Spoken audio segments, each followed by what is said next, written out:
Welcome to the Deep Dive, the show where we sift through stacks of information to find those really compelling insights for you. Exactly. And today we're looking at a really fascinating set of historical sources. Yeah, they give us this incredible window into communities, customs, ways of life across South India, all from accounts documented quite some time ago. You should think of this less like a standard history lesson and more like digging into a rich tapestry.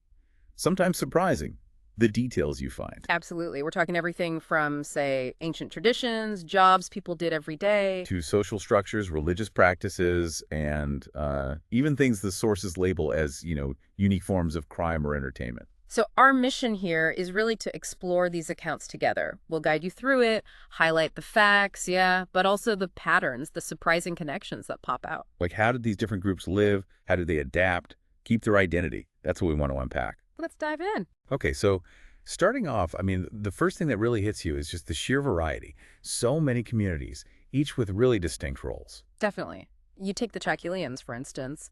Their whole identity seems tied up in leatherwork in these texts. Right, and the sources get really specific. It's not just leather goods. It's drumheads, bellows. Barber boxes, even these unique leather straps they thought help thin children grow.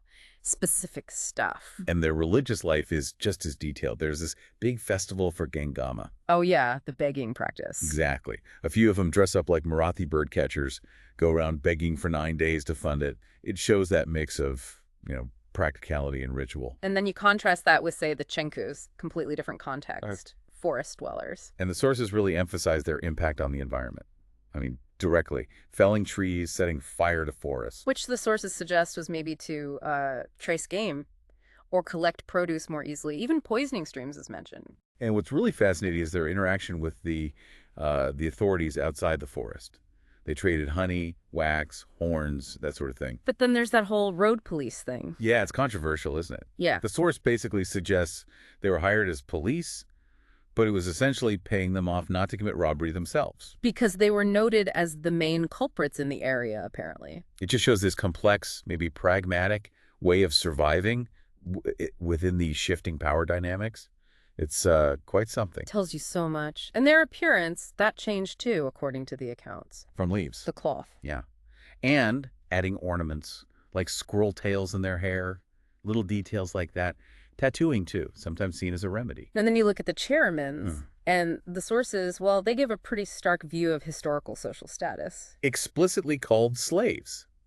And the text notes that even after wider moves towards emancipation, the practice of buying, selling, hiring them went on. And it mentions this happening with their consent, which, raises all sorts of questions about what consent means in that context. Their lives were just deeply, deeply tied to agriculture. The rituals mentioned. Right. Offerings to Banapathy for plowing, for harvesting, very specific. And their housing.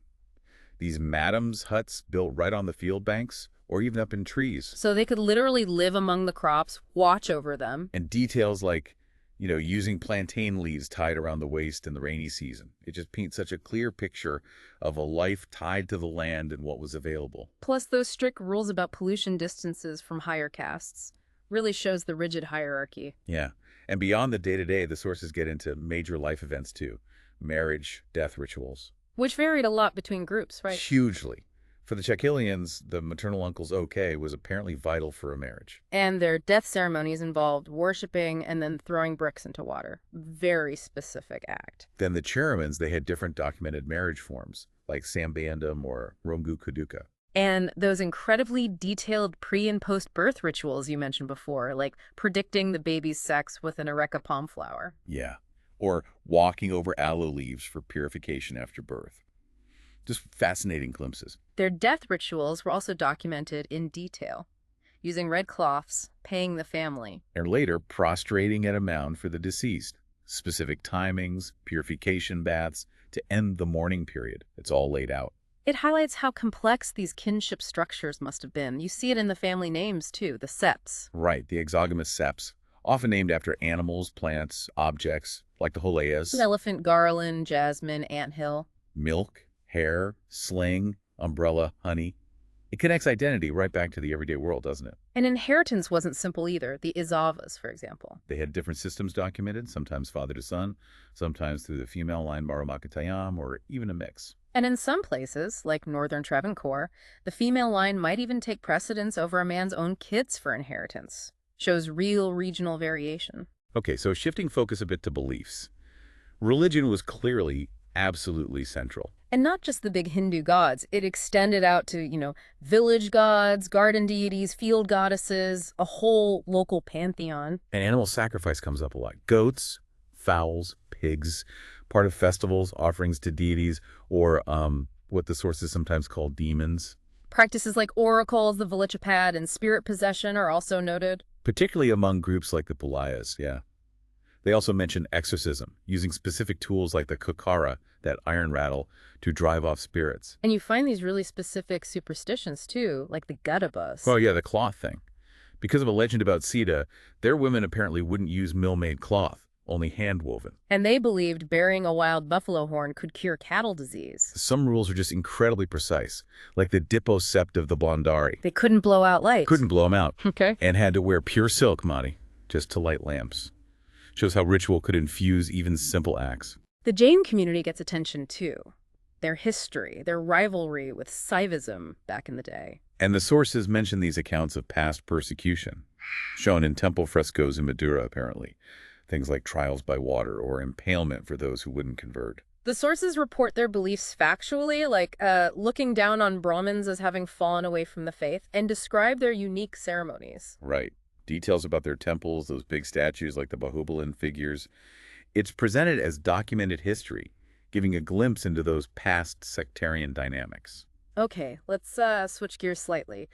The sources also give this, pretty stark look at what they categorized as criminal activity for certain groups. Which gives another perspective on adaptation, maybe survival. Like the Shapra bands, known for coin counterfeiting and quite sophisticated methods described. Yeah, clay molds, molten tin, sleight of hand, often targeting, vulnerable people. They also did scams like the packet trick. Showing real money, then swapping it for blank paper. Exactly. The source even mentions this belief or practice about them hiding wealth internally, sometimes revealed by enemas.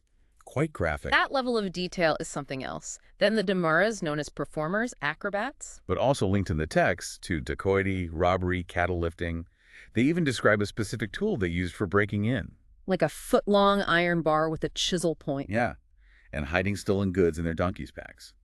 Very specific details again. And you even see ritual tied to crime. The Dongadasaurus, the thieving Dasaurus. Taking vows before going on stealing trips. Shows how blurred those lines could be. Jogis, too. Mendicants, performers, but also linked to scavenging, dog destruction, robbery, dacoity. Using gourds to hide stolen stuff. Ah. And their social rules documented included some really harsh ordeals. Like drinking cow dung water or chili water to prove chastity or punish adultery. Wow. It's a stark reminder, isn't it? That the lines between performance, survival, and what was deemed criminal were often, very blurry in these historical accounts. These descriptions, even though they're about illicit acts, sort of implicitly show how different groups adapted, sometimes operating outside the legal norms of the time. Exactly. Now, one part of the sources that really feels characteristic of the era they were written in is the focus on physical measurements. Oh, yeah, the stats. Stature, cephalic index, head shape, nasal index. Comparing groups like Chakkiliyans, Brahmins, Eurasians, Hulayas. And the sources specifically point out the importance the original authors placed on the nasal index as a key differentiator, more so than height or head shape. It really reflects the anthropological thinking and methods of that period. Definitely. And the Eurasians get quite a bit of discussion, defined by that mix of European and Indian heritage. And the sources highlight the challenge of classifying them in censuses, how some people defined as native might identify as Eurasian, or some Eurasians might claim European identity. Which hints at this fluidity, right? And maybe perceived social benefits tied to those labels back then. The sources list a huge range of jobs they did too. Railway clerks, blacksmiths, all sorts. And again, physical traits are compared. Even health aspects are mentioned. Like their documented susceptibility to filaria compared to Europeans and natives, and mental health stats. It's a very specific, almost clinical view sometimes. And the sources mention social views changing over time, too. like attitudes towards relationships between European men and women from other castes becoming seen as shameful as education spread. Okay, so moving away from the purely structural or statistical performance was clearly important for some communities. We mentioned the Damara acrobats, And the Gengedalu, such a vibrant example from the text. the performers with the trained bulls. Yeah, traveling around, dressing at the bowls, and acting scenes. The sources even describe how they train them. Pinching their ears so they learn to shake their head for food, or training them to butt someone speaking angrily. Exactly. Traveling with drums and gongs, the bowls and patchwork quilts. You can almost picture it. And then there's the documentation on Dibadasis or Basavis, the girls dedicated to temples. Described in the sources as temple dancers and, well, the text explicitly says prostitutes. The dedication ceremonies are detailed. Marrying an idol or a drum, the special tali necklace. And even accounts, though noted as stopped by the time of writing, of them sleeping inside the inner shrine sometimes. The material also covers the legal side. Attempts at social reform, trying to stop minors being dedicated for prostitution. Specific cases are mentioned. Right. It provides factual accounts of those efforts based on the text. And other cultural bits too, crafting, like comb making by Gamaras. Mat weaving by Jain women. And traditional medicine practices linked to the yogis. So, stepping back from all this incredible density of detail, the measurements, rituals, jobs, the stark descriptions of status or crime, what this deep dive really shows is the huge diversity and complexity of life in South India, at least as it was recorded in these sources. It's definitely not just a list of facts. It's a picture where occupation, social standing, beliefs, daily customs, they're all tangled together, defining community identity in really specific local ways.